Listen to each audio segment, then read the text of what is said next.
Bwetuukidde olwaleero abamu ku bannamagye abali willing okwegatta ku His Excellency Kyagulanyi Ssentamu Robert Babwani batandise okuyisaawo ebirowoozo byabwe, batandise okuyisaawo enkola gye bagenda otambuliramu okulaba nga tufuna ettaffaali ery'enjawulo lye tuyinza okukola ne tugatta ku ggwanga oba ne tukyusa ebyo byonna ebyasoba. Twongera obajjukiza abantu baffe nti President-elect Kyagulanyi Ssentamu Robert Babwani, the Executive President of Uganda, ku lw'Abannayuganda n'eggwanga lyaffe bingi bye tulowooza nti tebigenda kusoboka era bingi ebitukwatamu ne tulowooza nti oba tewali kigenda mu maaso, naye munnange Pulezidenti ali ready nnyo okufeesinga buli kimu era ali ready nnyo n'okwenyerawo ne Bannayuganda. Twebaza Katonda okuba nti yatuwa omuntu omutuufu agenda otukulembera obulungi ate agenda alina ebigendererwa by'abantu abaagala enkyukakyuka. Tulabe bangi naye ng'ebigendererwa byabwe si bya nkyukakyuka wabula nga balina bo nga bo abantu ebyenoonyeza. Ne Pulezidenti Kyagulanyi Ssentamu Robert Babwani akola buli kimu ekisoboka okulaba nga tubaako we tutuuka, tubaako enjawulo gye tutuukawo era tubaako okulwana okw'enjawulo kwetuukako nga bannankyukakyuka abaagala eggwanga. Omwami Museveni akoze bingi naye mu kaseera akatono bigenda fuuka lufumo anti bannansi bategedde obunafu bwe ate era n'amaanyi ge we gasinziira.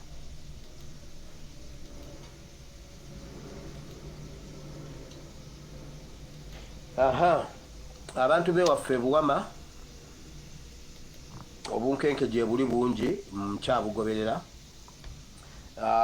Waliwo ebintu bibiri, ettaka lyebunjako eri Makungu Bukiina sayidi eyo eryakazibwe ayagala kulitundako ekazi 20, ayagala kuliguzaako omuntu omulala. Kati baagala kukaka bantu okubasengula by all means next week. Kazibwe ajja Bunjakko next week. Naye alina omugagga gw'ayagala okusoko, ayagala kuguzaako omugagga ekazi 10 ettaka lye lyafuta Ssenyondo. Mubeere nga mwetegese, mukwate amajambiya, mukwate emiggo, mmwe temufaayo ku mirambo emeka gy'agenda kusuula n'emmundu bw'abazze n'emmundu kuba alinayo emmundu. Mwekuŋŋaanye n'amajambiya n'emiggo mutemagane ne Kazibwe. Oba alitunda gwe wenna ayagala okugula ettaka lya Kazibwe. Waliwo gwe kyeyamaani wa Luulu simanyi Buwama Luulu simanyi Luulu Buwama. Kyeyamaani bakuyitaani? Kasule Essango. Kasule gw'oli mwana nzaalwa y'Essango. Weesonyiwa ebintu by'abakazi wa repeat. Kasule oli mwana ozaalibwa Ssango, oli mwana nzaalwa ya Buwama. Weesonyiwa ebintu bya abantu b'Essango abantu b'Essango ngenda kukunga abantu beebunja ku Buwama ne Buwama ffenna Luulu Buwama kubanga Buwama mwagikutuddemu emirundi 2. Ne mugijjamu Buwama eri enkadde eya tawuni ne mugijjamu ne Buwama ey'ekyalo. Kasule tugenda kwokya ennyumba yo. Kasule ngenda kwokya ennyumba yo, ngenda kwokera mu nju. Kasule Ssango ngenda kwokera mu nju. Nkiddemu. Kasule bwe bakwokera mu nju nze ngenda okwokya. Ekyo saagala tukirweko. Va mu ttaka lyebunjakko. Omanyi mwagala nnyo ssente bisajja mmwe musirwala gwe Kasule. Kasule Ssango. Muleke Kazibwe abeere mu bintu bye. Gwe Kasule okimanyi nti Kazibwe yatta Mugabe. Oyagala kumansulibwa musaayi gwa Mugabe. Okimanyi nti bawambye muka Mugabe n'olwaleero talabikako.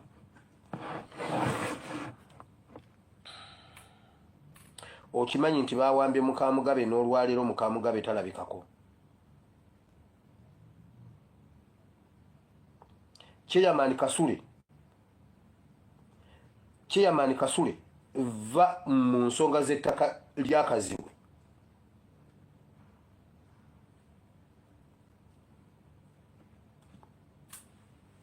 Oyo omukyala oyo bamuwambye oyo. Oyo omukyala muka Isaac.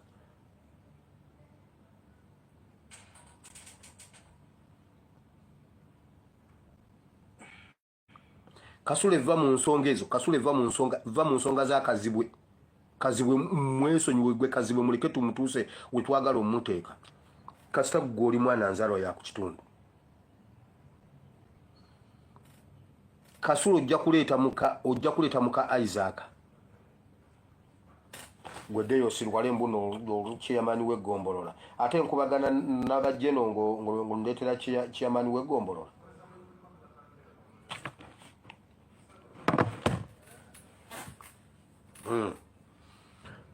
nkugambye Mugisha muntu atukiza agambye Mugisha muntu agambye onoonya family yange okakasa onoogifuna okakasa njikulagirire weeri onoogikima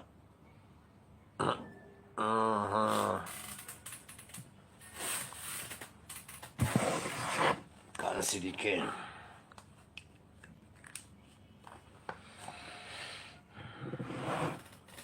so ebyo byonna tubigoberera naye abantu beebunja kumwetegeke mukwata amajambiya mukwata emiggo kazibwe ne bwana aguzaani ettaka ne bwana abaliguzizaani aguza empewo temuva ku ttaka lyammwe ekyalo tewali agenda bayamba polisi y'ebuwama yalemo bayamba polisi y'empigi yalemo bayamba simanyi iso simanyani bonna balemeddwa bayamba mukoze report mwekubidde enduulu musigaza reference tewali kye bakola kazibwe neki kati sawa yaffe bantu kwekunga kazibwe waliwo omusajja omulaba kuyita Julius oli ku bantu beebuzaami bunjakko ate kino sigamba be waffe bokka ngamba bannayuganda mwenna musituke twerwaneko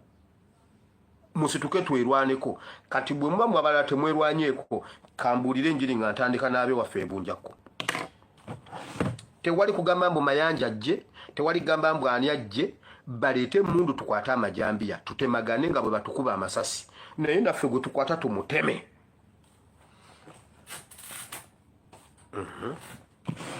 eyo nvuddeyo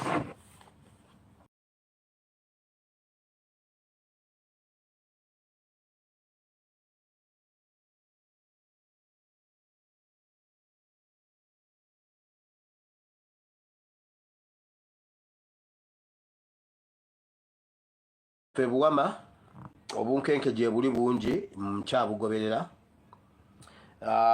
waliwo ebintu bibiri ettaka lyebunjakko eri makungu bukiina saidi eyo eryakazibwe ayagala kulitundako ekazi 20 ayagala kuliguzaako omuntu omulala kati baagala kukaka bantu okubasengula by all means next week kazibwe ajja bunjakko next week naye alina omugagga gwayagala okusoko ayagala kuguzaako omugagga ekazi 10 ettaka lye lyafuta Ssenyondo mubeere nga mwetegese mukwata amajambiya mukwata emiggo mutemufaayo ku mirambo emeka gyagenda kusuula n'emmundu bw'abaze n'emmundu kuba alinayo emmundu mwekuŋŋaanye n'amajambiya n'emiggo mutemagane ne kazibwe oba alitunda gwe bwenna ayagala okugula ettaka lya kazibwe waliwo gwe chairman wa Luulu simanyi Buwama Luulu simanyi Luulu Buwama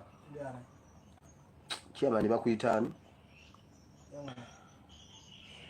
Kasule Essango Kasule gwe oli mwana nzaalwa y'Essango weesonyiwa ebintu by'abakazi wa repeat Kasule oli mwana ozaalibwa Ssango oli mwana nzaalwa ya Buwama weesonyiwa ebintu bya abantu b'Essango abantu b'Essango ngenda kukunga abantu beebunja ku Buwama ne Buwama ffenna Luulu Buwama kubanga Buwama mwagikutuddemu emirundi 2 ne mugijjamu Buwama eri enkadde eya tawuni ne mugijjamu ne Buwama ey'ekyalo Kasule tugenda kwokya ennyumba yo Kasule ngenda kwokya ennyumba yo ngenda kwokera mu nju Kasule Ssango ngenda kwokera mu nju nkiddemu Kasule bwe bakwokera mu nju nze ngenda okwokya ekyo saagala tukirweko va mu ttaka lyebunjakko omanyi mwagala nnyo ssente bisajja mmwe musirwala sobola gwe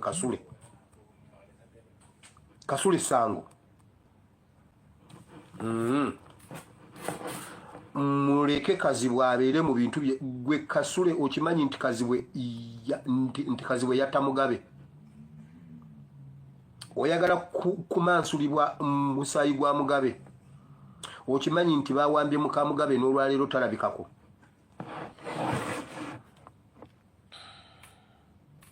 okimanyi nti bawambye Mukamugabe n'olwaleero Mukamugabe talabikako. Chairman Kasule va mu nsonga z'ettaka lya Kazibwe.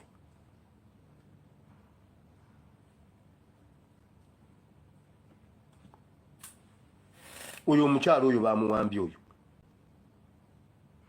oyo omukyala muka Isaac.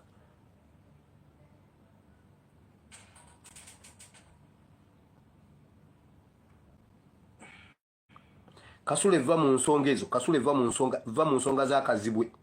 Kazibwe mwesonyiwe gwe Kazibwe muleke tumutuse wetwagala omuteeka. Kasita goli mwana nzalo ya ku kitundu. Kasule ojja kuleeta muka Isaac. Gwedeyo sirwale mbuno chairman w'eggombolola. Ate nkubagana n'abajjeno ngo ndetera chairman w'eggombolola.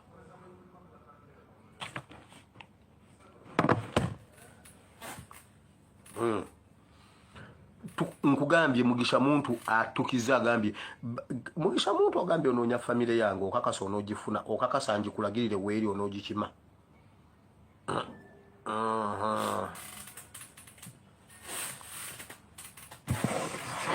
Kansirike